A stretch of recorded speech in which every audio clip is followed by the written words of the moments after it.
That might be best. Tirsa, I want to know Rost's story. Why he was made an outcast. He never told me. Said he took an oath of silence. What did he do? Oh. Yes, that.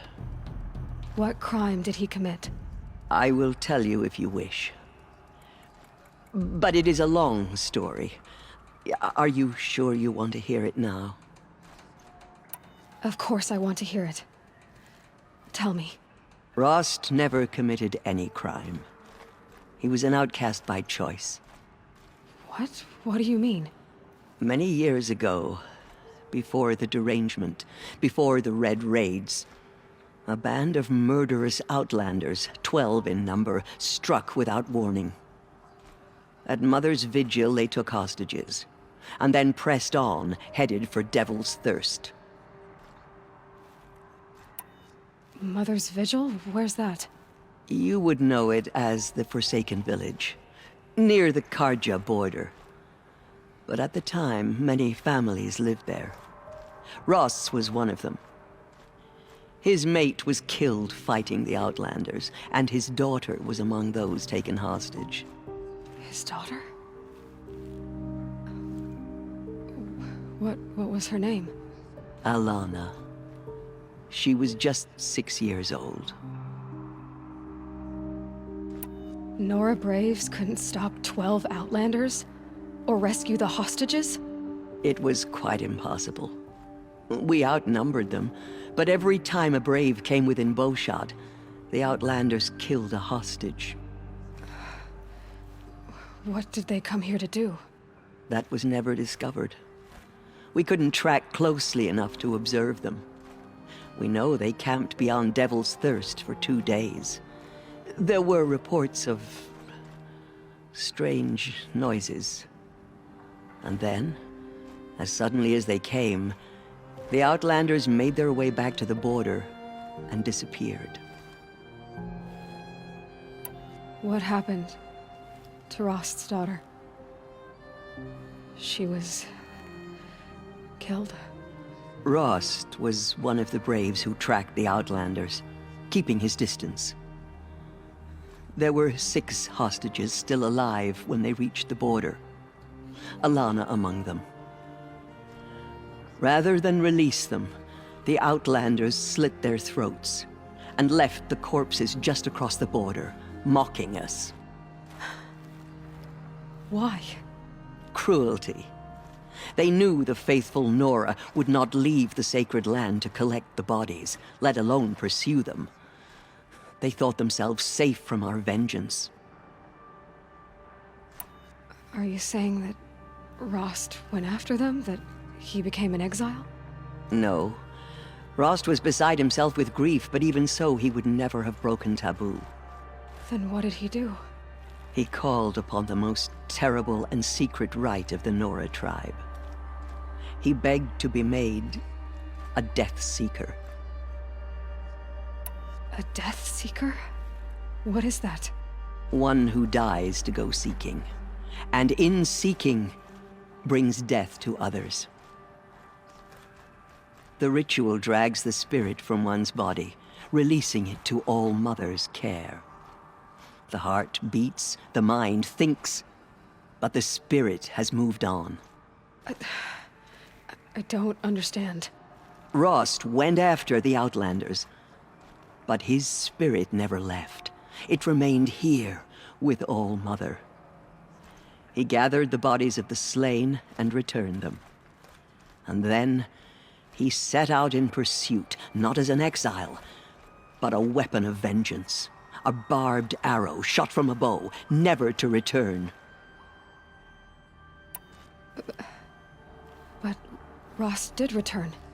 Yes. A full year later, and terribly wounded. He collapsed at the border of the sacred land.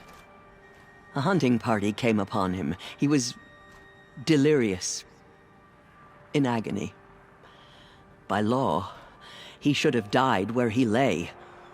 But one of the hunters broke taboo and reaching across the border, she dragged him to our side.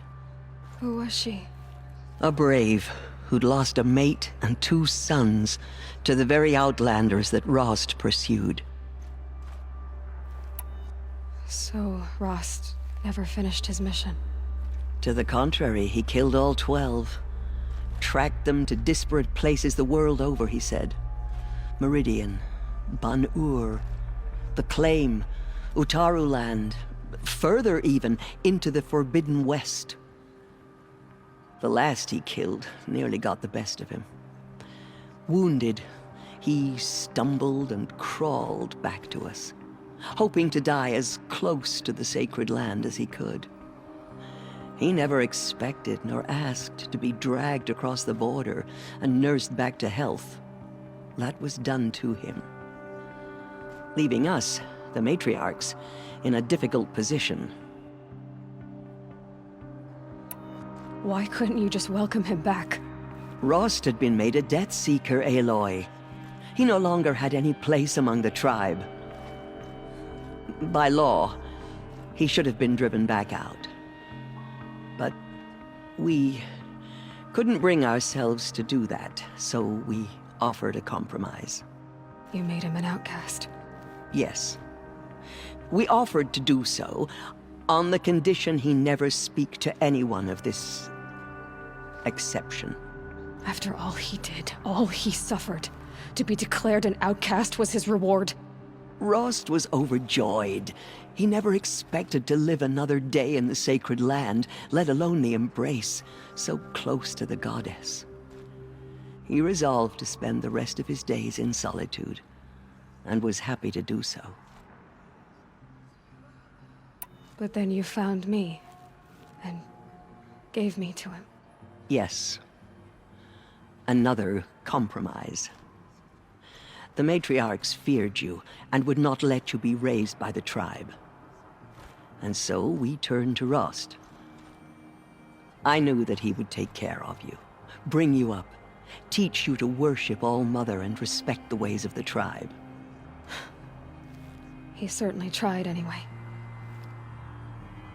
You took a man who'd lost his daughter and made him raise an infant girl?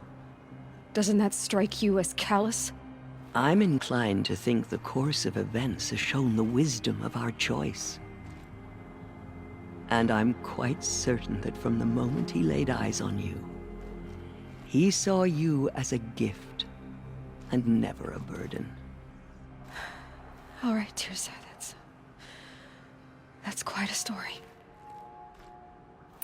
It's time for me to move on. I thank you for doing what you could to help me through the years, and for telling me Rost's story. I wish I could have done more, but I am just one woman. As am I. No need to sell ourselves short. Oh, thank you, Aloy. I will pray for you. Okay, I guess